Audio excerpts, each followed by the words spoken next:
ဓမ္မမိတ်ဆွေပရိသတ်များအားလုံးပဲမင်္ဂလာပါရှင်။ဒီကနေ့တင်ဆက်ပေးချင်တာကတော့မန္တလေးမဟာမြတ်မုနိဖရာသမိုင်းအကြောင်းပဲဖြစ်ပါတယ်။မဟာမုနိရောက်ရှင်တော်မြတ်ကြီးဟာရခိုင်လူမျိုးတို့သမိုင်းမှတ်တမ်းအားလုံးမှာကိုးကားချက်ဖြစ်ပါတယ်။ထိုသမိုင်းမှတ်တမ်းတွေအရထေရဝါဒဗုဒ္ဓဘာသာရှိခဲ့ပြီးနောက်မျက်မှောက်ထုံတန်စင်နာတွေကိုထည့်သွင်းထားရှိခဲ့ပါတယ်။တိရိလင်္ကာရဲ့ပါဠိစာပေမှာကြဲကြဲပြန့်ပြန့်စင်သက်ကြီးထွားလာမှုရှိပြီးပကံရဲ့လွှမ်းမိုးမှုအောက်မှာကိုးခွေမှုဘာသာအယူဝါဒအစဉ်စဉ်ထိကျယ်ပြန့်လာခဲ့ပါတယ်။စန္ဒသူရိယဘယေမင်းမြတ်ရခိုင်ပြည်ကိုအုပ်ချုပ်ခဲ့စဉ်အချိန်ခါကဗုဒ္ဓရုပ်ထုတော်သုံးလောက်ခဲ့တယ်လို့ရိုးရာဓလေ့ထုံတန်းစင်လာယုံကြည်မှုထားရှိခဲ့ပါတယ်။စန္ဒသူရိယဘယေမင်းမြတ်ကဗုဒ္ဓရဲ့ဟောကြားပြသမှုတို့ရဲ့သတင်းကိုကြားသိရပြီးဗုဒ္ဓကိုယူသေးကိုးကွယ်ရန်စန္ဒပြင်းပြလာတယ်လို့အဆိုရှိပါတယ်။အိန္ဒိယနိုင်ငံတာဝတိပြည်မှာသတင်းသုံးနေထိုင်တော်မူတဲ့ဂေါရမမြတ်ဗုဒ္ဓကထိုအကြောင်းအရာကိုသိရှိလာတာကြောင့်မြတ်ဗုဒ္ဓကသူ့ရဲ့တပည့်တော်ကတပါဖြစ်တဲ့အရှင်အာနန္ဒာကိုပြောပြသည်မှာကြောင်းမက်ဖွယ်ကောင်းသောရှင်နှကားများအုပ်ချုပ်ထားသည့်ကြီးမားကျယ်ပြန့်သောမြစ်ပင်လေသမုဒ္ဒရာကိုပြတ်ကျော်လာရမည်ဖြစ်၍ဤကဲ့သို့သောခက်ခဲကြမ်းတမ်းသောခရီးသည်စန္ဒာသူရိယဘယင်မင်းမြတ်အတွက်အလွန်အန္တရာယ်ရှိလိမ့်မည်ထို့ကြောင့်တပည့်ယဟန္တာ900နဲ့အတူဂေါရမမြတ်ဗုဒ္ဓကကောင်းကင်ခီးနဲ့ကြွချီတော်မူပြီးကျောက်တော်မျိုးရဲ့တစ်ဖက်ကမ်းရှိမောရပပတ္ထတောင်မှာဆင်းသက်ရန်နာတော်မူခဲ့ပါတယ်။ဤတွင်မြတ်ဗုဒ္ဓရဲ့ရှေးရှေးဘဝပေါင်းများစွာကကျင့်လေတော်မူခဲ့သောနေရာတို့မှာ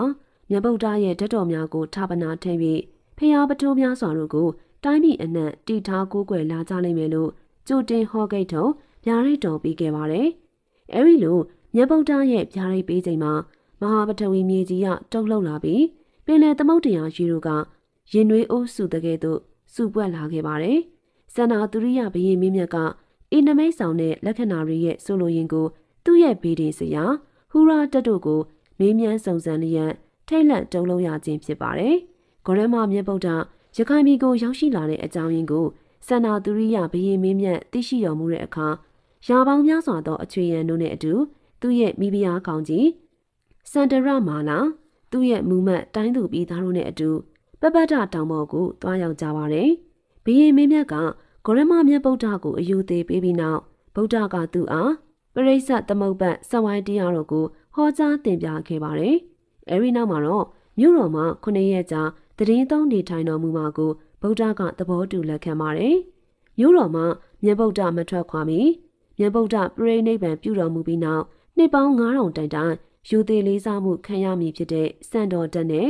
မြတ်ဗုဒ္ဓရဲ့ရုပ်ထုကိုယ်ပွားတော်တဆူထားခဲ့မယ်လို့ဗုဒ္ဓသဘောတူလက်ခံပါတယ်။နန်းတော်ရာရဲ့အရှိန်မြောက်ဖန်တိရိဂုတ်တတောင်ကုန်းပေါ်မှာအလေးမြတ်ထားရှိတဲ့ဗုဒ္ဓရုပ်ထုတော်ကိုကောင်းကင်ဘုံဘိသုကပညာရှင်နှင့်များရဲ့ဘယင်တရားမင်းနဲ့အတူ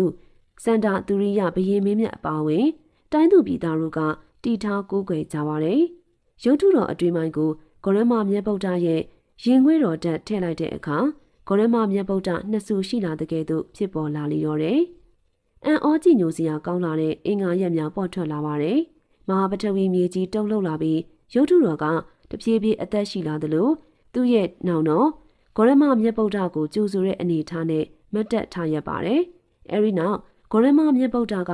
သူ့ရဲ့တာဝကတပည့်ယဟန်များနဲ့အတူတန်တွဲဘက်ကိုကောင်းကင်ခီးနဲ့ကြွချီတော်မူပါတယ်။ရင်းရဲ့ချိန်မှာ